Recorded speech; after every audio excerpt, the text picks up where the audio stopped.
गायक मोहम्मद अजीज़ दोस्तों, इन्होंने अपना फिल्मी कैरियर, गायकी का कैरियर किस तरह से स्टार्ट किया था, किस तरह से इनकी मौत हुई थी और इनको लोग मोहम्मद रफ़ी के नाम से भी बोलने लगे थे। दोस्तों, इनको मोहम्मद रफ़ी कहने लगे थे लोग।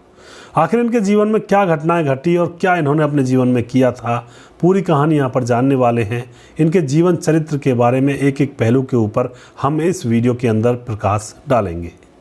पूरी जानकारी के लिए वीडियो को अंत तक जरूर देखिएगा। नमस्कार, मैं हूँ सुदेश कुमार और फिल्मी कहानियाँ चैनल में आपका स्वागत है।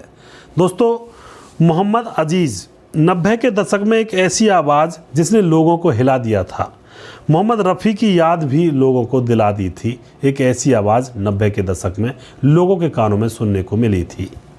इनका पूरा नाम है सैयद मोहम्मद अजीज़ उल नबी, पर दोस्तों प्यार से लोग इनको मोहम्मद अजीज़ कहने लगे और इनके घर का नाम कुछ अलग था। घर का नाम था इनका मुन्ना। घर पर सभी लोग इनको मुन्ना कहकर बुलाया करते थे। इनका जन्म 2 जुलाई 1954 को 24 परगना पश्चिम बंगाल में हुआ था और ये बचपन से ही गायकी के शौकीन रहे थे। दोस्तों, बचपन से इनको गाना गाना था और मोहम्मद रफ़ी की गायकी उनके मानस पटल पर ऐसी छाप छोड़ गई थी कि अपने गांव की गली मोहल्लों में वो सिर्फ मोहम्मद रफ़ी के गीत गुनगुनाया करते थे। बचपन से ही जो ललक लग जाती है इंसान के अंदर, बड़ा होकर वह ऐसा बन ही जाता है। यह देखने में ज़्यादातर आया करता है। दोस्तों, जब वो बड़े हुए तो उन्होंने कलकत्ता की एक गालिब नाम के एक रेस्टोरेंट में बतौर सिंगर के रूप में एक नौकरी भी प्राप्त कर ली थी और वहाँ पर गा कर के लोगों का मनोरंजन करना शुरू कर दिया था। दोस्तों, अब यहाँ पर उनके फिल्मों में आने की कहानी को भी यहाँ पर प्रकाश में लाते हैं। फिर एक दिन अन्नू मलिक ने इनको गाते हुए देखा तो इनको लगा कि क्यों ना ये आवाज़ अमिताभ बच्चन की आवाज़ बने। अनु मलिक को आप अच्छी तरह से जानते होंगे दोस्तों, संगीतकार हैं। और फिर हुआ हिंदी फिल्मों में इनका सफ़र शुरू। अनु मलिक इनको लेकर आए थे। मर्द फिल्म के लिए मर्द तांगे वाला, मैं हूँ मर्द तांगे वाला, मुझे दुश्मन क्या मारेगा, मेरा दोस्त ऊपर वाला। यह जो गाना है यह मोहम्मद अजीज़ ने ही गाया था। और दोस्तों, फिर तो जब अमिताभ बच्चन को प्लेबैक किया तो वो पूरी दुनिया में छा जाते हैं। अमिताभ बच्चन के बहुत सारे गाने उन्होंने गाए, प्लेबैक सिंगर के रूप में उनका काम किया और फिर ये पूरी दुनिया में छा गए।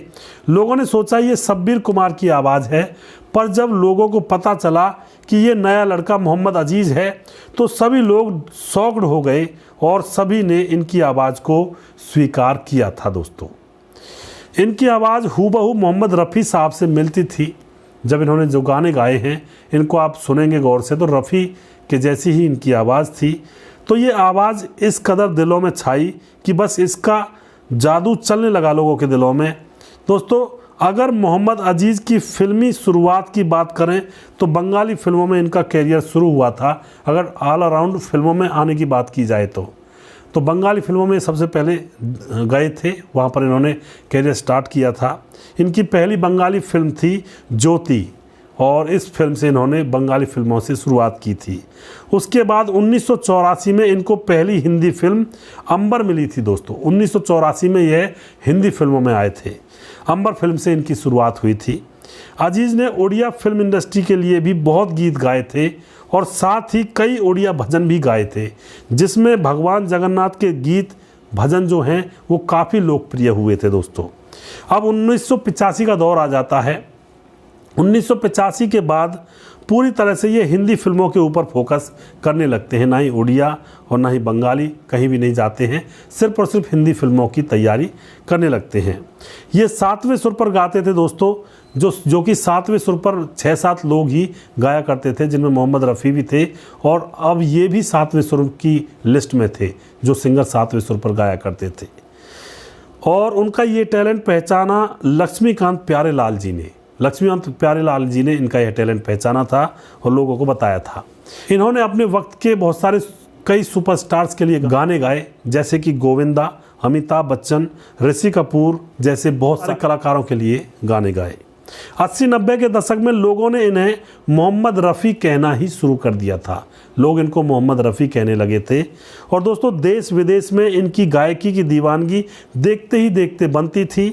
शोज़ पहले ही फुल हो जाया करते थे, पैर रखने की जगह भी नहीं रहा करती थी और पहले ही शोज़ बुक भी हो जाया करते थे। इन्होंने सभी भाषाओं में तकरीबन 20,000 गीत गाए थे दोस्तों।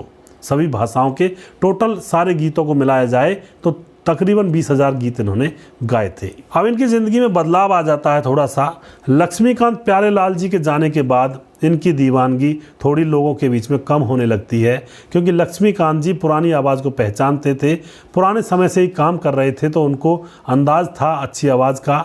लेकिन दोस्तों नए लोग आने लगे थे, जैसे कि नए लोग कौन? कुमार सोनू और उदित नारायण और सोनू निगम। इन्होंने इनका पद छीन लिया एक तरह से। अब ये गायकी में आने लगे थे और लोग इनको भूलने लगे थे। अब धीरे धीरे इनकी गायकी कम होने लगी और अब वो दिन आ गया जब वो दुनिया को छोड़कर हमारे बीच से चले जाते हैं। 27 नवंबर 2018 की बात है। इनको अचानक हार्ट अटैक आया था। घर वालों ने इनको तुरंत मुंबई के नानावती अस्पताल में एडमिट करवाया, लेकिन वहाँ पर भी इनका इलाज नहीं हो पाया और महज 64 वर्ष की उम्र में यह इस दुनिया से चल बसे और पीछे छोड़ गए अपनी अजर अमर आवाज़ का जादू। तो दोस्तों इस तरह से इस अभिनेता का जीवन यहाँ पर समाप्त हो जाता है। ज़िंदगी में बहुत मेहनत की होगी। गायकी करना कोई आसान बात नहीं है। जो लोग गायक हैं उनको पता होगा, बड़े सुर ऊपर नीचे करने पड़ते हैं और तब जाकर कोई सुर बनता है।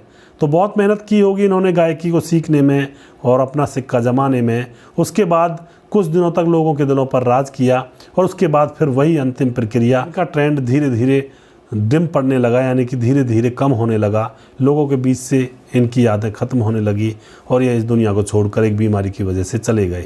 सिर्फ 64 साल की उम्र में हमें छोड़ करके चले गए। तो इस ज़िंदगी के अंदर हम न जाने क्या क्या कार्य करते हैं। हम सोचते हैं कि हम ये बन जाएं, वो बन जाएं, हम फलाना आदमी बन जाएं, उससे आगे निकल जाएं, या फिर इतने पैसे कमा लें, ये गाड़ी हो, वो बंगला हो। लेकिन दोस्तों एक कुछ समय की दौड़ है। अंतिम समय जब आता है तो सांझ ढलती है। इंसान का जो जीवन है, जिस तरह से सांझ ढलती है, सूरज धीरे धीरे नीचे छुप जाता है, उसी तरह से इंसान का जीवन भी ढल जाता है और एक दिन इस दुनिया से अलोप हो जाता है। तो दुनिया के अंदर ठीक है कामयाबी प्राप्त करनी चाहिए, लेकिन कामयाबी के पीछे इतना पागल भी नहीं होना चाहिए कि हमें अपना मकसद, जो हमारा मकसद है इस दुनिया में आने का, उसको ही भूल जाएं। लोगों की भलाई करने का मकसद है, लोगों की मदद करें और फिर ऊपर वाले का नाम लें। अल्लाह, वाहेगुरु, गॉड, जो भी हमारा जिसको भी हम मानते हैं उसको ज़रूर याद करें, क्योंकि उसको याद करने के बाद ही हमारा जो असली सफ़र है वो उत्तीर्ण होता है, एक तरह से वो पूरा होता है। लेकिन हम लोग इस दुनियादारी में फंस कर रह जाते हैं और अपने असली उद्देश्य से भटक जाते हैं, जो कि ऊपर वाले को याद करने का हमारा असली उद्देश्य है।